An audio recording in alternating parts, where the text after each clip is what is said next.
Hello everyone, welcome to the channel physics talk zone. आज का जो टॉपिक हमारे डिस्कशन का हिस्सा बनना जा रहा है वो है क्लास 10th के unit number 10 that is general wave properties का लेक्चर नंबर 5, जिसके अंदर आज हम लोग स्टडी करेंगे सिंपल हार्मोनिक मोशन के बारे में कि what mean by simple harmonic motion. Simple harmonic motion कहा किसे जाता है। देखें, अगर हम लोग बात करें ना सिंपल हार्मोनिक मोशन की, तो सिंपल हार्मोनिक मोशन क्या है, हमारे पास एक पेरियोडिक मोशन है। तो हम लोग ये भी कह सकते हैं कि सिंपल हार्मोनिक मोशन को पढ़ने से पहले हमें ये पता होना चाहिए कि what mean by periodic motion. Periodic motion किसे कहा जाता है। देखिए, पेरियोडिक मोशन कोई भी एक ऐसा मोशन है जो खुद को बार बार क्या हो कर रहा हो कि ना रिपीट कर रहा हो एक सर्टेन इंटरवल ऑफ टाइम के बाद। जैसे कि मान लें कि अगर हमारे पास कोई भी एक ऑब्जेक्ट है, मान लें ये क्या है, एक झूला लगा हुआ है यहाँ पर, ठीक है। और वो झूला क्या कर रहा है कि ना बैक एंड फोर्थ डायरेक्शन में इस तरह से वाइब्रेट कर रहा है। अब अगर हम लोग देखेंगे तो ये पहले क्या आया, फॉरवर्ड डायरेक्शन में आया, फिर क्या हुआ कि ये बैकवर्ड डायरेक्शन में आया, और ये हमेशा क्या करेगा कि ना ऐसे ही मूव करता चला जाएगा। पहले ये आगे जाएगा, फिर पीछे जाएगा, फिर आगे आएगा, फिर पीछे आएगा। यानी कि ये क्या कर रहा है, ये झूला क्या कर रहा है कि अपने मोशन को बार बार रिपीट कर रहा है, यानी कि बार बार क्या कर रहा है, दोहरा रहा है। और हर दफ़ा दोहराने के दौरान जो इसे टाइम रिक्वायर्ड है ना, वो क्या रिक्वायर्ड होगा, सेम रिक्वायर्ड होगा। मान लें कि जब झूला यहाँ पर मौजूद था, यहाँ से लेकर यहाँ तक गया, फिर पीछे गया, फिर यहाँ तक आया, और एक ऑसिलेशन, एक वाइब्रेशन उसने कंप्लीट की, और जो उसे उस वक्त टाइम लगा, मान लें वो कितना लगा, 5 सेकेंड लगा। तो हर वाइब्रेशन के अंदर, हर एक वाइब्रेशन में जो उसे टाइम रिक्वायर्ड होगा वो हमेशा कितना रिक्वायर्ड होगा, 5 सेकेंड का ही रिक्वायर्ड होगा। तो पेरियोडिक मोशन क्या है, पेरियोडिक मोशन एक ऐसा मोशन होता है जिसमें बॉडी क्या कर रही होती है कि अपने मोशन को बार बार क्या कर रही होती है, रिपीट कर रही होती है in equal interval of time. यानी कि एक सर्टेन इंटरवल ऑफ टाइम, एक सर्टेन टाइम उसे रिक्वायर्ड होगा, और हर दफ़ा जब भी बॉडी अपने मोशन को क्या करेगी, रिपीट करेगी ना, तो उतना ही टाइम उसे लगेगा। ठीक है, यानी कि पेरियोडिक मोशन क्या है, एक ऐसा मोशन जो कि एक मखसूस वक्त के बाद खुद को वापस से रिपीट करे। यानी कि देखो, यहाँ से लेकर बॉडी क्या हुई, आगे गई, फिर पीछे गई, फिर यहाँ पर आई। ये मैंने क्या कहा, एक वाइब्रेशन है। मान लें इसे 5 सेकेंड लगे, तो ये मोशन क्या कर रहा है, खुद को बार बार इस तरह से रिपीट कर रहा है, और हर मर्तबा जो टाइम लग रहा है वो क्या लग रहा है, इक्वल लग रहा है। तो इस किस्म के मोशन को क्या कहा जाता है, पेरियोडिक मोशन कहा जाता है। एक ऐसा मोशन जिसमें बॉडी अपने मोशन को बार बार रिपीट कर रही होती है in equal interval of a time. That means what, कि हर दफ़ा जो टाइम पीरियड रिक्वायर्ड होता है ना, वो क्या होता है, सेम रिक्वायर्ड होता है। जितना पहली मर्तबा मोशन में टाइम लगा, हर मर्तबा उतना ही टाइम क्या होगा कि ना इसे लग रहा होगा। मान लें कि अगर हमारे पास ये एक ऑब्जेक्ट है, मैं ये कह रही हूँ कि ये पेरियोडिक मोशन में, इसका मतलब ये है कि ये अपने मोशन को बार बार क्या कर रहा होगा, रिपीट कर रहा होगा, और हर मर्तबा जो टाइम लग रहा होगा ना, वो क्या लग रहा होगा, मखसूस लग रहा होगा, और एक जितना ही टाइम लग रहा होगा। अगर पहली मर्तबा 5 सेकेंड लगे, तो हर मर्तबा इस मोशन को परफॉर्म करने के लिए जो टाइम रिक्वायर्ड होगा वो कितना होगा, 5 सेकेंड का ही रिक्वायर्ड होगा। So periodic motion is a type of a motion in which body repeat its motion after and after in a certain equal interval of a times. यानी कि एक मखसूस वक्त के अंदर वो खुद के मोशन को क्या करती है, एक मखसूस वक्त के बाद, 5 सेकेंड के बाद वो वापस से रिपीट करेगी, फिर 5 सेकेंड गुजरेंगे, फिर वो वापस से रिपीट करेगी, और हर मर्तबा जो टाइम रिक्वायर्ड होता है वो क्या होता है, एक जितना रिक्वायर्ड होता है। तो सिंपल हार्मोनिक मोशन क्या है, हमारे पास पेरियोडिक मोशन होता है। ठीक है, यानी कि एक ऐसा मोशन जो खुद को बार बार रिपीट करता है, और हर मर्तबा जो टाइम रिक्वायर्ड होता है वो एक जितना होता है। एक सर्टेन वक्त के बाद वो मोशन खुद को रिपीट कर रहा होता है, जैसे झूला झूलना, तो मखसूस वक्त के बाद बार बार वो मोशन क्या हो रहा होता है, दोहरा रहा होता है खुद को। देखिए, अब आपको यहाँ पर पेरियोडिक मोशन की बहुत अच्छे तरीके से समझ आ गई होगी। मैंने क्या कहा कि सिंपल हार्मोनिक मोशन क्या है, एक पेरियोडिक मोशन है। ठीक है, ये बात आपने याद रखनी है कि हर सिंपल हार्मोनिक मोशन क्या होता है, पेरियोडिक मोशन होता है। लेकिन हर periodic motion simple harmonic motion हो, ये लाजिम नहीं है। ठीक है, यानी कि सिंपल हार्मोनिक मोशन तो पेरियोडिक मोशन होगा, क्योंकि वो खुद को बार बार रिपीट करेगा after equal interval of a time. लेकिन हर periodic motion simple harmonic motion हो ये लाजिम नहीं है। लाइक मैंने आपको झूले की एग्जांपल दी, तो ये क्या है, एक पेरियोडिक मोशन तो है, लेकिन ये एक सिंपल हार्मोनिक मोशन नहीं है। तो ये बात याद रखनी है कि हर simple harmonic motion periodic motion होता है, but every periodic motion isn't a simple harmonic motion। अब आ जाते हैं अपने मेन टॉपिक के ऊपर, that is simple harmonic motion. कि सिंपल हार्मोनिक मोशन कहा किसे जाता है। देखें, सिंपल हार्मोनिक की बुक में एक डेफिनेशन लिखी हुई है कि कोई भी एक ऐसा मोशन जिसमें एक्सेलरेशन डायरेक्टली प्रोपोर्शनल होती है डिस्प्लेसमेंट के, and all this type of thing. इनको समझने से पहले मैं क्या करूँगी, एक सिस्टम क्रिएट करूँगी। इस सिस्टम को पूरा का पूरा सिस्टम आप ऑब्जर्व करेंगे, एनालाइज करेंगे, उसकी एक एक चीज़ हम लोग क्या करेंगे, इन डिटेल स्टडी करेंगे। देन जब आप वो डेफिनेशन पढ़ेंगे तो आपको एग्जैक्टली समझ आ जाएगी कि वो यहाँ पर ये बात कहना क्या चाह रहा है। ठीक है, तो सिंपल हार्मोनिक मोशन को समझने से पहले हम लोग एक सिस्टम यहाँ पर क्रिएट कर लेते हैं, जिसमें हम लोग हार्मोनिक मोशन को ऑब्जर्व करेंगे। मैंने क्या कहा था कि सिंपल हार्मोनिक मोशन क्या है, एक पेरियोडिक मोशन है, यानी कि जो खुद को बार बार रिपीट करता है। अब यहाँ पर आप लोगों ने क्या ले लेना है, एक स्पोर्ट ले लेना है। यहाँ पर ये वाला जो स्पोर्ट है ना, वो क्या होना चाहिए, रिजिड होना चाहिए, यानी कि थोड़ा सख्त होना चाहिए। आप यहाँ पर मान लें आपने एक दीवार ले लिया, वॉल ही ले लिया, या लकड़ी का टुकड़ा ले लिया जो बहुत सख्त है। ठीक है, यहाँ पर आपने उसके साथ क्या किया, एक स्प्रिंग को अटैच कर दिया। स्प्रिंग कुछ इसी तरह का नज़र आता है, और इस स्प्रिंग के साथ आपने कोई लोड, कोई वज़न, कोई मास जो है ना, आपने यहाँ पर अटैच किया हुआ है। हमें क्या नज़र आ रहा है यहाँ पर, हमें ये नज़र आ रहा है कि स्प्रिंग के दो एंड होते हैं। एक एंड जो है वो आपने इस वॉल के साथ हुक कर दिया है, और जो दूसरा एंड है वो आपने इस मास के साथ कनेक्ट करवा दिया है।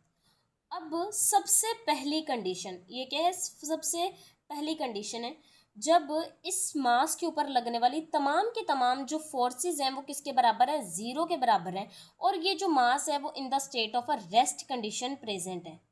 तो ये वाली जो स्टेट है ना, जहाँ पर मास के ऊपर लगने वाली तमाम की तमाम फोर्सेस ज़ीरो के बराबर होती हैं, और वो in the state of a किस स्टेट में मौजूद होता है, रेस्ट कंडीशन में मौजूद होता है। इस पोजीशन को, इस पॉइंट को कहा जाता है क्या, मीन पोजीशन, या रेस्ट पोजीशन भी कहा जाता है, इक्विलिब्रियम पोजीशन भी कहा जाता है। क्या कहा जाता है, एक तो रेस्ट पोजीशन कहा जाता है, मीन पोजीशन का नाम दिया जाता है, या इक्विलिब्रियम पोजीशन का नाम दिया जाता है। यानी कि एक ऐसी पोजीशन जहां पर बॉडी के ऊपर लगने वाली तमाम के तमाम फोर्सेस जीरो हैं, कोई फोर्स नहीं लग रही, अभी आपको मास ये रेस्ट में नजर आ रहा है। लेकिन मैंने क्या किया, दूसरी कंडीशन में कुछ टाइम बाद मैंने ये सोचा कि मैं इस स्प्रिंग को खींचता हूँ। मैंने क्या किया, इस मास को खींच कर मैं यहाँ पर ले गई, इस पॉइंट तक ले गई। तो क्या होगा कि ये स्प्रिंग जो है वो आपको थोड़ा पुल्ड नज़र आएगा, थोड़ा खींचा हुआ नज़र आएगा, और मैंने क्या किया है, इसे पुल करके यहाँ पर लेकर चली गई। अब मैंने क्या किया है कि इसके ऊपर एक फोर्स अप्लाई की है। ठीक है, मैंने क्या किया है, इसके ऊपर एक फोर्स अप्लाई किया है, इसे क्या किया है, अपनी तरफ पुल किया है, इसे अपनी तरफ खींचा है, जिसकी वजह से इसने अपनी मीन पोजीशन से डिस्प्लेस हो गया, अपनी मीन पोजीशन से हट गया, और एक नई पोजीशन जो है वो इसने क्या कर ली है, अचीव कर ली है। अब ये जो नई पोजीशन इसने अचीव की है ना, इस पोजीशन को नाम दिया जाता है किसका, एक्सट्रीम पोजीशन का। किसका नाम दिया जाता है, एक्सट्रीम पोजीशन का नाम दिया जाता है, यानी कि नई पोजीशन जो उसने अचीव की आफ्टर पुलिंग। ठीक है, मैंने क्या किया, पहले ये जो मास है वो in the state of a rest condition present था, इसके ऊपर कोई फोर्स नहीं लग रही थी, ये अपनी मीन पोजीशन पे मौजूद था। मैंने क्या किया, यहाँ पर ये जो मास मौजूद था इसे खींच के मैं यहाँ तक ले गई। यहाँ पर लाने के बाद अब इसने एक नई पोजीशन अचीव कर ली है, उस पोजीशन को मैंने नाम दे दिया एक्सट्रीम पोजीशन।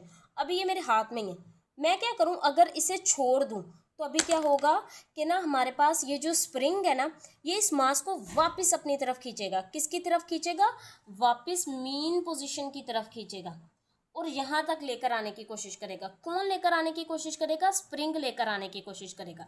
लेकिन जब ये मीन पोजीशन पे पहुंचेगा ना, तब ये यहाँ पर नहीं रुक पाएगा, किसकी वजह से, इनर्शिया की वजह से, और ये वापस थोड़ा सा क्या हो जाएगा, कंप्रेस हो जाएगा।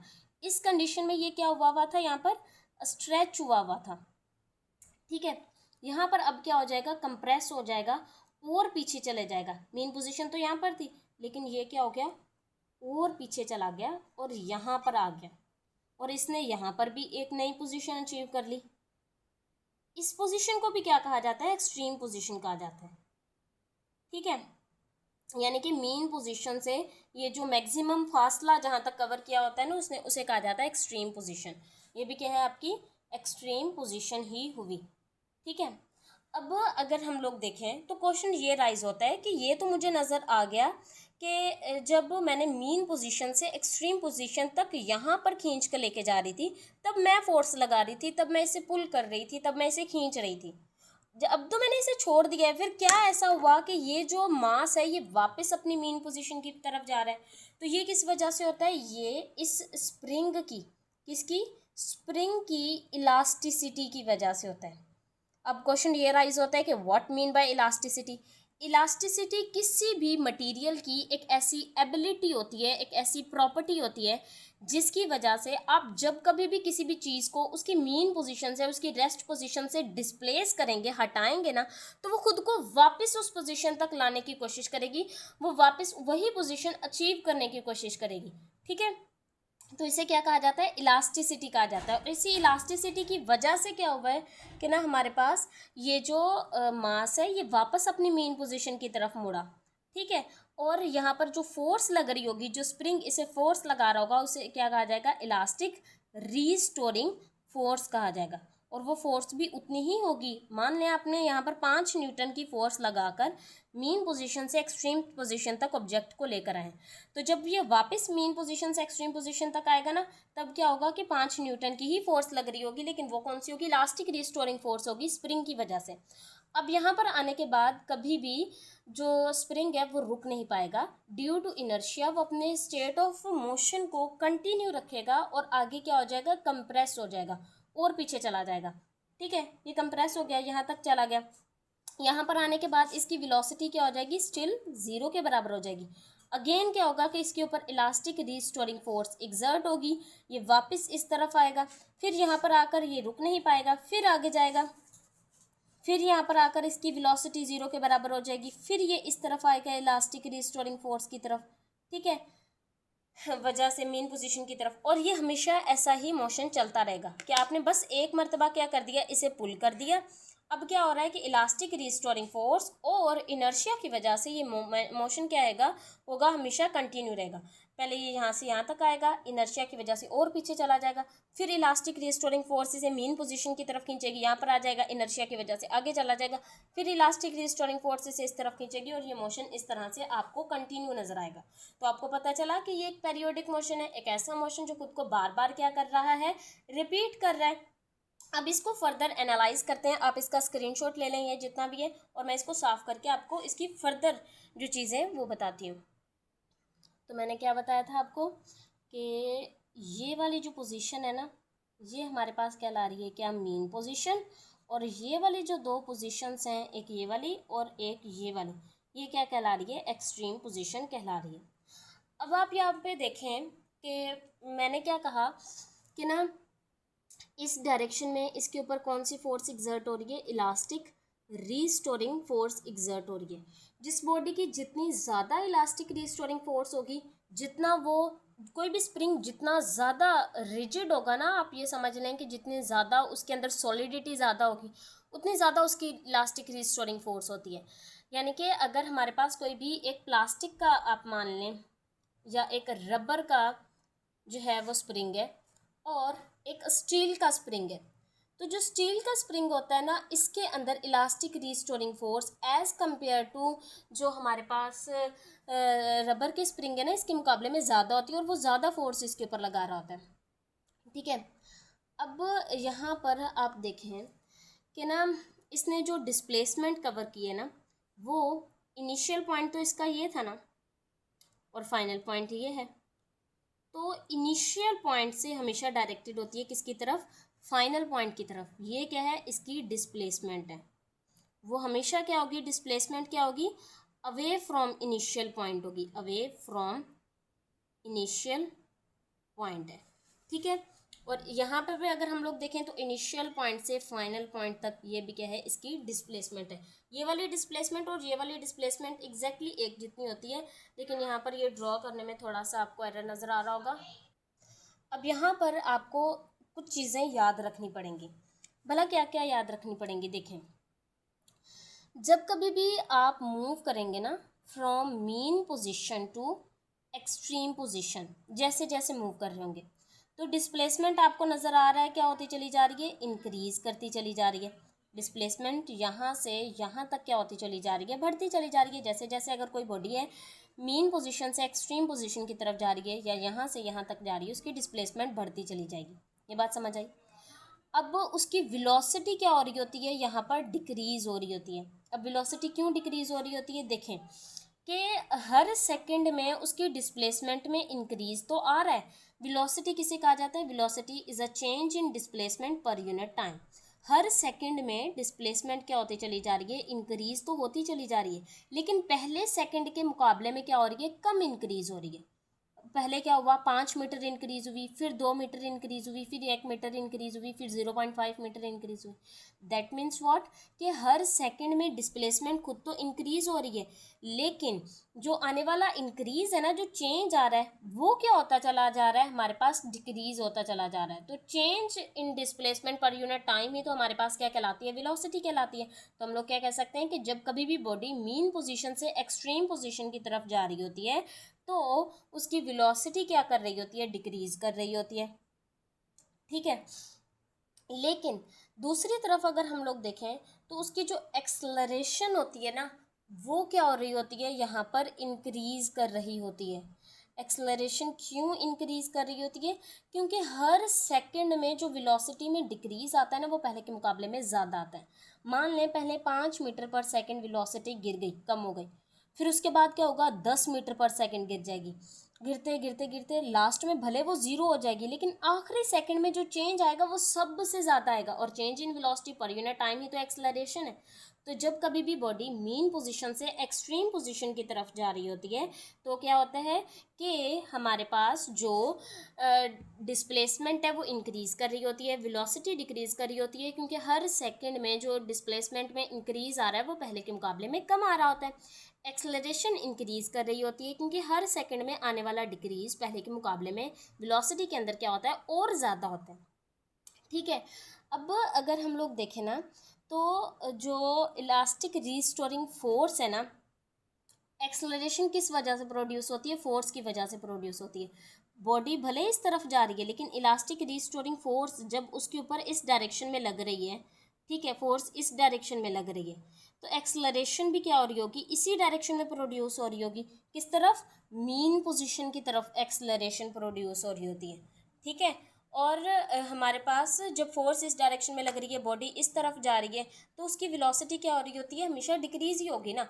आप बॉडी इस तरफ मूव करके आप उसको पीछे की तरफ से खींची जाए तो उसकी वेलोसिटी कम ही तो होती चली जाएगी। ठीक है, एक्सलरेशन की डायरेक्शन ये है, वेलोसिटी की डायरेक्शन वही होती है जो मीन पोजीशन की तरफ होती है, मतलब जो डायरेक्शन ऑफ मोशन होता है। अब आपको ये बातें समझ आई कि मीन पोजीशन से एक्सट्रीम पोजीशन की तरफ जाते हुए डिस्प्लेसमेंट इंक्रीज होती है, वेलोसिटी डिक्रीज होती है, एक्सलरेशन इंक्रीज होती है। इससे ऑपोजिट आप करें, जब बॉडी एक्सट्रीम से मीन पोजीशन की तरफ आती है तो जिस डायरेक्शन में बॉडी खुद मूव कर रही है ना, इस डायरेक्शन में बॉडी मूव कर रही है, इसी डायरेक्शन में उसके ऊपर फोर्स लग रही होती है, तो क्या होता है कि हमारे पास जो वेलोसिटी है वो इंक्रीज करती चली जाती है। डिस्प्लेसमेंट देखें आहिस्ता आहिस्ता कम होती चल जाएगी। जैसे जैसे बॉडी इस तरफ आएगी तो पहले यहाँ तक यहाँ तक यहाँ तक डिस्प्लेसमेंट क्या होती चली जाएगी, कम होती चली जाएगी। उसके अलावा हमारे पास जो वेलोसिटी है मैंने कहा वो इंक्रीज होती चल जाएगी, डिस्प्लेसमेंट कम होती चल जाएगी, एक्सलरेशन भी कम होता चला जाता है। हर सेकंड में वेलोसिटी में इंक्रीज तो आ रहा होता है, लेकिन पहले के मुकाबले में कम इंक्रीज आ रहा होता है। ठीक है, अब यहाँ पर हम लोगों ने क्या ऑब्जर्व किया, यहाँ पर ये ऑब्जर्व किया कि हर पॉइंट पर जो एक्सलरेशन है वो डायरेक्टली प्रोपोर्शनल है डिस्प्लेसमेंट के। जितनी ज़्यादा डिस्प्लेसमेंट होती जाएगी बॉडी की एक्सलरेशन भी उतनी ज़्यादा बढ़ती चली जाएगी। अब ऐसा क्यों, क्योंकि इलास्टिक रिस्टोरिंग फोर्स उतनी ज़्यादा लग रही होती है, और जितनी ज़्यादा फोर्स हो एक्सलरेशन भी उतनी ज़्यादा होती है। आपने ये वाला फॉर्मूला पढ़ा होगा ना, F is equal to M में, F is directly proportional to acceleration.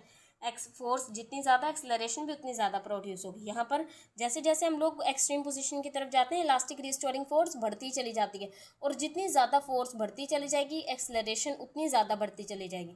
तो यहाँ पर क्या है, acceleration is always directly proportional to displacement, लेकिन एक्सेलरेशन की और डिस्प्लेसमेंट की हर पॉइंट पे आपको जो डायरेक्शन मिलेगी वो ऑपोजिट मिलेगी।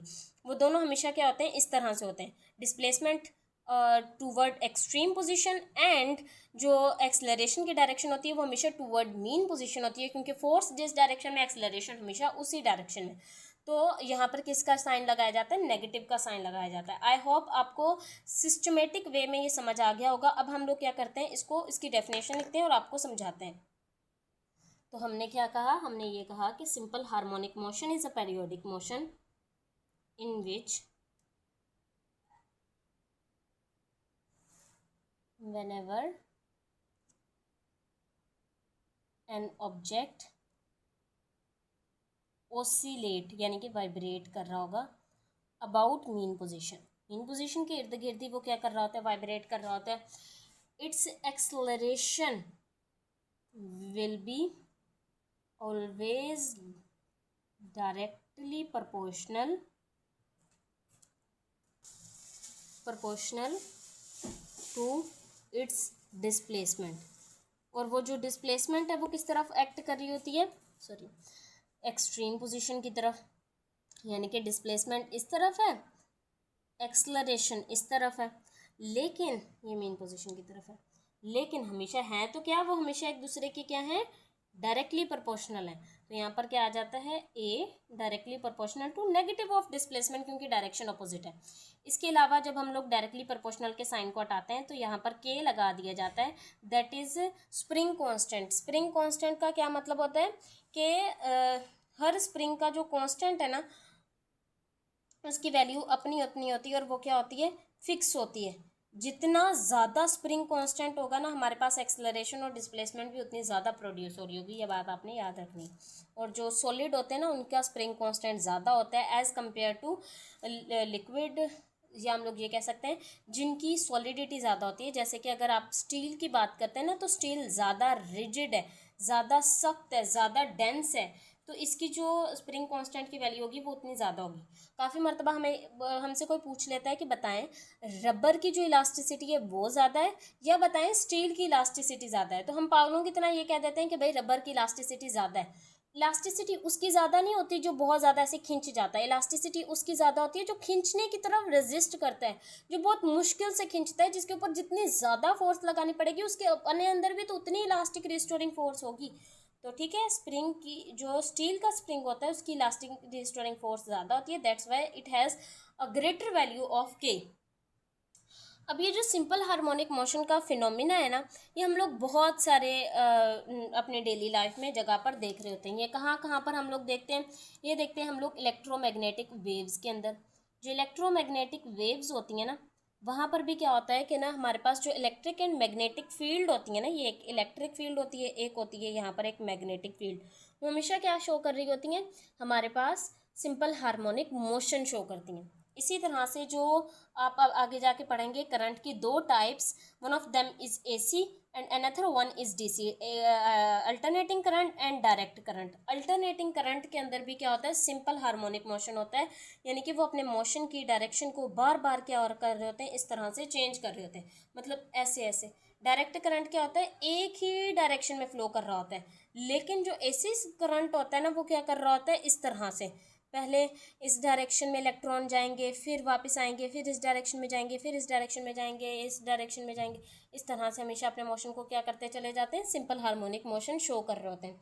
इसी तरह से अगर आप म्यूजिकल इंस्ट्रूमेंट देख लें, मैंने क्या क्या कहा, इलेक्ट्रोमैग्नेटिक वेव्स के अंदर आपको नज़र आएगा, एसी करंट के अंदर नज़र आएगा। इसके अलावा जो म्यूजिकल इंस्ट्रूमेंट्स होते हैं ना, उनके अंदर भी आपको सिंपल हार्मोनिक मोशन नज़र आएगा।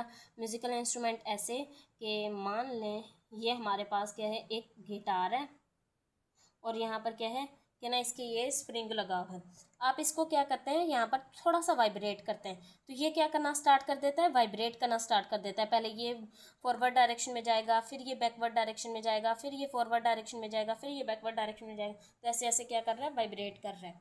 इसके अलावा आपको ये ब्रिज में नज़र आ रहे होते हैं जो मॉलिक्यूलर मोशन, देखें ब्रिज में किस तरह से कि ना आपने देखे होंगे कुछ ब्रिज बने हुए होते हैं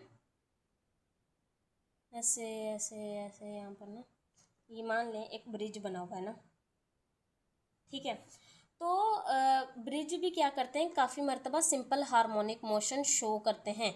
वो ऐसे ऐसे ऐसे वाइब्रेट करते हैं। और वो किस वक्त वाइब्रेट करते हैं, जब कुछ गाड़ियाँ बड़े बड़े ट्रक इनके ऊपर चलते हैं ना, और इन ट्रक की फ्रीक्वेंसी और इस ब्रिज की नेचुरल फ्रीक्वेंसी जब एक दूसरे के साथ मैच कर जाते हैं तब ये वाइब्रेट करना भी स्टार्ट कर देते हैं। तभी मना किया जाता है कि इतने बड़े बड़े ट्रक या भारी चीज़ें ब्रिजेस के ऊपर ना लेके जाएं। कहाँ पर, ब्रिज के अंदर भी हमें ये नज़र आएगा। और मॉलिक्यूलर मोशन, ये जो मान लें ये एक गैस है, इसके अंदर बहुत सारे मॉलिक्यूल्स मौजूद हैं।